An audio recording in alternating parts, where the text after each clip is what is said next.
President Emmerson Mnangagwa and his ruling ZANU-PF faction, supported by cash-rich businessmen, tenderpreneurs and cronies who thrive on patronage, are convinced money has prevailed over the gun in the ongoing succession battle, leaving Vice President Constantine Chiwenga holding a gun without a bullet, according to one senior party official. Responding to a query from the Newshawks, the top official, who is close to Mnangagwa, compellingly wrote in a WhatsApp message, "All said and done, this was a great political calendar year for President Mnangagwa. He firmly and courageously resisted and kept at bay Vice President Chiwenga and his chaotic faction and its cacophony of protest, showing the political, strategic and tactical difference between them. The president, who has a vast wealth of experience in diplomacy, planning and in the trenches, gained from his long involvement in negotiations, strategy and military training during and after the liberation struggle, was under pressure from the beginning of the year. But he remained calm amid a wave and barrage of vicious attacks from Chiwenga's camp fronted by Bombshell, war veteran leader Blessed Gaza, and others who were just emotional and noisy, doing things without thinking in their approach. There is no organization, brainpower and strategy on their side. Just noise, entitlement and the false belief that the army belongs to them. We know most of these people from the struggle.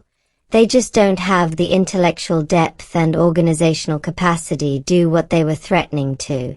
CDE Mnangagwa fought calmly behind the scenes, deploying party spokesperson Chris Mutsvangwa and his other close allies, mostly ministers, to openly and fearlessly fight Chiwenga. However, apart from the courage of the president and his team, and strategic mistakes by Chiwenga, the biggest difference was resources. The president's group is loaded with cash, but the vice president is running on empty. They have no money. So it is a fight between a well-fed and well-organized group, and a hungry and noisy mob trying to get an opportunity to eat.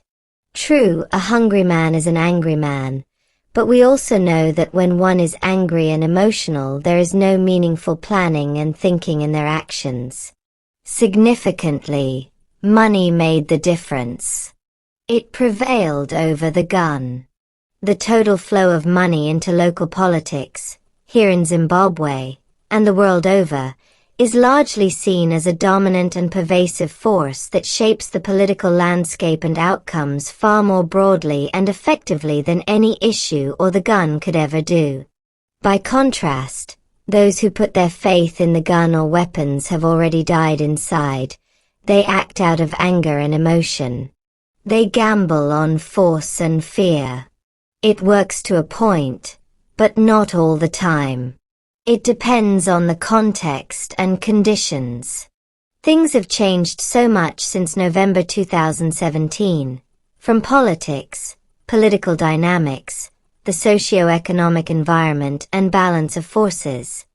And hence anybody who believes that their best option now to take power is through a coup is not serious.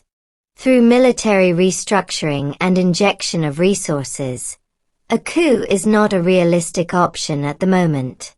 In 2017, many people saw the coup coming, but now we see it fading into oblivion. The other thing, Mnangagwa at this stage is not like the late former President Robert Mugabe.